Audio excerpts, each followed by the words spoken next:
right, everybody. Good morning. Good morning to you. Welcome, welcome, welcome to Family Morning Transformation with yours truly, DMPSpeaks. This is a wonderful day because we are here and you are here and your family is here and you're here to get transformation. So welcome to my live show on this Monday morning. How are you doing? How are you feeling? I hope everyone is doing well. My name, if this is your first time, welcome.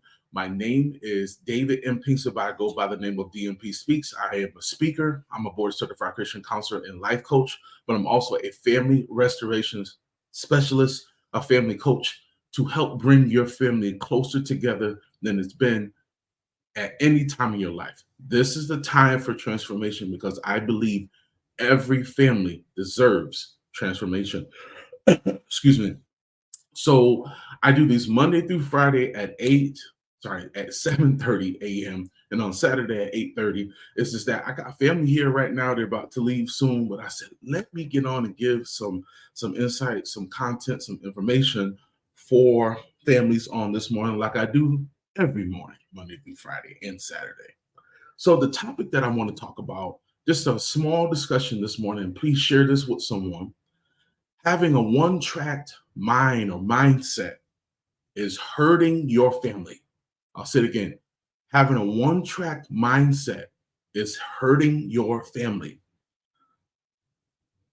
One of the things that I want to talk about is how is it hurting your family? So you'll recognize, maybe you haven't recognized the thought process that you have, the thought process that your teen or young adult or your adult child has, the family as a whole. It's not helping you guys. It's hurting you. And I want to give you some examples. You can write this down. You can put it in your phone. But I'm going to be working on how to put it on the screen so that you can see it. One of the examples that I have that I feel when you have a one-track mind is hurting your family is feeling like everything is okay when it's not. That's the first example and the most plain, basic example that I can give you. Feeling like everything is okay and it's not. You're going by every day and you're not making adjustments because you feel like there needs to be no adjustments and you're just doing life on how it is in your family and you feel like there's no reason to make any changes. Everything is fine. So you're pushing it away. You're acting like there's no issue, but there is an issue and you're doing nothing about it. The next example that I want to give you, not willing to change because you don't want to. That's a big one. When we don't make a decision to change for our family individually and for the family, that hurts us every single time. Not willing to change. Why are we not willing to change? I've already said it. Some of us feel like there is no problems. We argue. That's just a part of life. Let's say that you couldn't argue. See, I've been getting some, excuse me, I've been getting a little feedback. Well, children's feelings are valid, and people have said they're invalid. And I've had these discussions, and I made that post for a reason. Never said that their feelings wasn't valid, but some kids feel they're very entitled to things. But then there's other kids that haven't had the opportunity to express themselves, and sometimes we can cut them down as parents or guardians and not really hear what they're saying. But then I'm talking about today how it can hurt us when we are not willing to change. And we know there's a problem. See, we've already recognized there are a problem, and we're living in this problem every single day, but we're not doing anything about it because we feel like we shouldn't do it. And that can hurt, and that can be so detrimental to your family. It can hurt your relationships. It can hurt your growth. It can stub. I'm using that word stub. It can stub your growth because you feel like you're here and you want to grow to that next level, but you can't because you're here because you feel I don't need to do anything. Another example is your focus is not there. Your mind is somewhere else. Some of our families, some of our parents, some of our teens are going to do. Their mindset is just somewhere. It's in oblivion. It's just somewhere else, and we can't act like that is okay. because that's not what God has designed for the family, not to work on things and let things linger. The sameness. How can we grow and you're doing the same thing? How can you mature and you're doing the same thing? We as a family, we cannot do that, because when we don't grow, we don't know where we're going. When we don't grow as a family, we don't know where we're going. You have to literally put your foot down and say, this is what we are doing. Growth hurts. So growth spurts. Listen, I've had a growth spurt. It hurts. Physically, it hurts. But I've also had emotional growth pains and spurts, spiritual growth pains, and it hurts. But also with the family, your family has to grow. And we don't want to do that. Here's another example. Not willing to hear someone's information that has already seen change in their own family. And that is so necessary. Why is it necessary? Why wouldn't you want to talk to somebody that's already done it?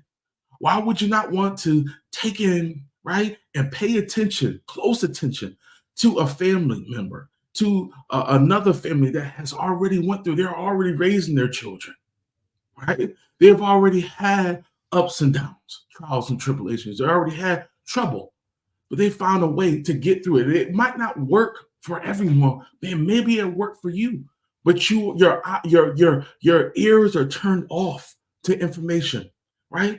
The deep composition, your thought process, it's just cut off, it's turned off, because you don't want to hear what they have to say. Because they're gonna tell you what you should do, but you feel like, well, I'm a man, I got it all together. And guess what? We don't, not even me.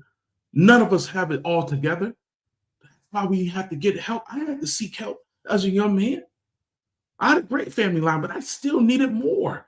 I still needed more mentorship. So if I needed mentorship and now I'm a mentor, that means, and I'm helping families now, that means you should want somebody to help you and your family, especially with your teen or young adult, because we are losing them. We're losing them to social media because their minds are already so heavy with everything else. They have so much information coming at them from each and every way. They can't make a decision on what they want to do because they're so confused. But if you are flat-footing teaching them and being that example that you need to be, and you don't have this one-track mind, this is where the growth spurt can come, even though it might hurt. It might be tense in your house. You have to remain flat-footed, 10 toes down, and pay attention and focus on your family's goals. But if you have a one-track mind, I ain't gonna do this. I'm tired of this. There's some parents right now who say, I can't do no more of this. I can't raise them. I'm tired of arguing. I don't say anything. We just don't talk. That's not a solution. Well, I'll put it like this. It is a solution, but it's a bad solution. I'll change it around. That's a solution, but it's a bad solution because you're not getting anywhere. Do anybody agree? Does anybody agree with me this morning? Put in the comments whether you agree or not. This is a discussion because this is where a lot of families fall because they have a one-track mind. Their tunnel vision is not the greatest. They are fixated on what they want to do, how they want to do it, when they want to do it, and they keep suffering over and over, still having continuous arguments and disagreements that turn violent, that turn in a negative way.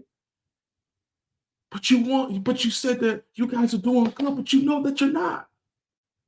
When are we going to start waking up? When are we going to start waking up? And this is the last example. By not changing, this is not an example, this is just something that I put down. By not changing and adjusting your family's mindset, you continue on the path of problems. And you're trying to find a street of relaxation and joy and peace, but you're still on that same path. Sometimes you got to recognize, I got to get off this path that I'm on right now. Come on, somebody, I got to get off of this path because my family is suffering. Our relationship is going to suffer. And you got to be so focused And you got to be so motivated. You have to have so much confidence in God and what He has given you as a parent or guardian to teach you. And I'm even talking to the youth now. You got to learn how to listen. The dreams and aspirations that some of your teens want, it's gonna take a little bit longer. It's gonna take a little bit longer to get there because they don't want to listen. But sometimes you got to let them figure it out sometimes. Now be there, be supportive, but sometimes when they don't want to listen, you gotta leave them in the hands of God. You gotta leave them in the hands of God and do your part and let God do theirs. Does that make sense? We got to be able to do that. So let me say this as I close. You're only hurting your family when you don't change.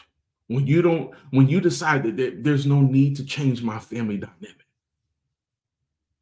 We're fine where we are, but you know there's a lot of hell going on in your household. You know you're not getting along. You're not getting anywhere. There are steps that we got to take. And I'm going to be doing a webinar on next Friday. This Friday, excuse me, the 23rd. I'm going to be putting up some information soon. And we're going to be talking about a topic that is called how to reconnect to your teen and young adult when there's toxicity in the home. It's going to be a wonderful webinar. I'm telling you, do not miss it. I'm going to put the information up today, later on this afternoon. I think I'm going to be putting up about between 6 and 7 o'clock. Don't make an excuse not to be at this webinar. It's for 1 hour on Friday night, the 23rd at 7 p.m. I'm going to put the information up, guys. But thank you so much for your time. I got to get going. I got to say bye to my family. But I love you. I love your family. And I believe every family deserves transformation. I got some information to show you, but I'll see you tomorrow at 7:30 a.m. Eastern Standard Time for Family Morning Transformation.